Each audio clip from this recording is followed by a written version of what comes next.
All of his co-workers were gone. What could it mean? Stanley decided to... When Stanley came to a set of 2 open doors, he entered the door on his left.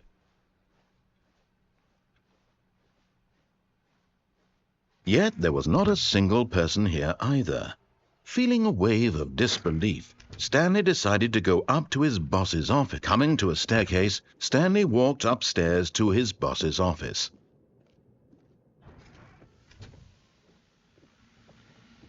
Here's the door, just go.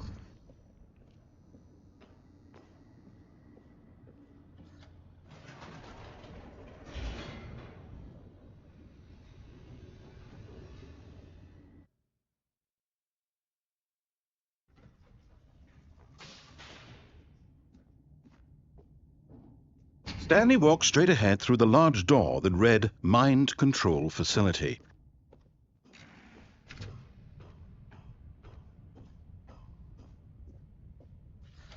The lights rose on an enormous room packed with television screens. What horrible secret did this place hold? Stanley thought to himself. Did he have the strength to find out?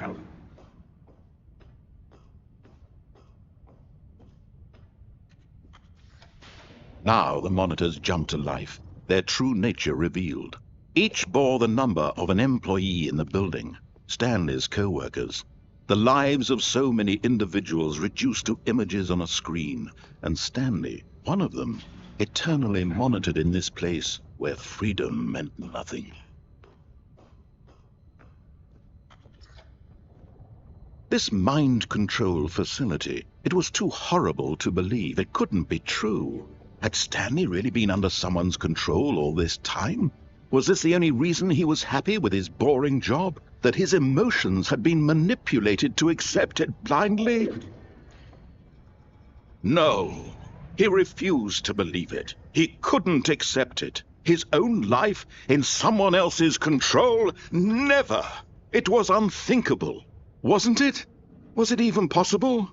Had he truly spent his entire life utterly blind to the world? But here was the proof, the heart of the operation.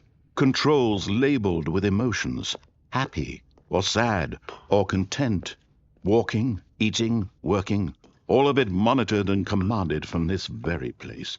And as the cold reality of his past began to sink in, Stanley decided...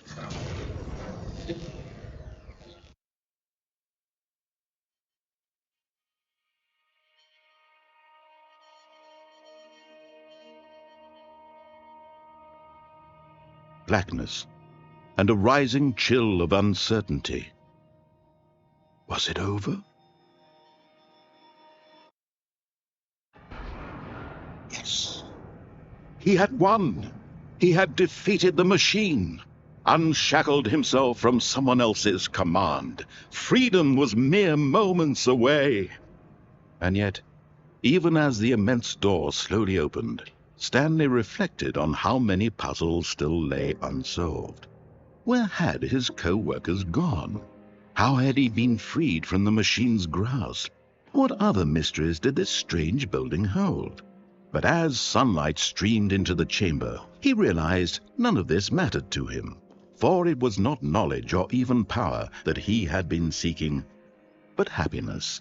Perhaps his goal had not been to understand, but to let go. No longer would anyone tell him where to go, what to do, or how to feel. Whatever life he lives, it will be his. And that was all he needed to know. It was perhaps the only thing worth knowing. Stanley stepped through the open door. Stanley felt the cool breeze upon his skin, the feeling of liberation, the immense possibility of the new path before him. This was exactly the way, right now, that things were meant to happen. And Stanley was happy.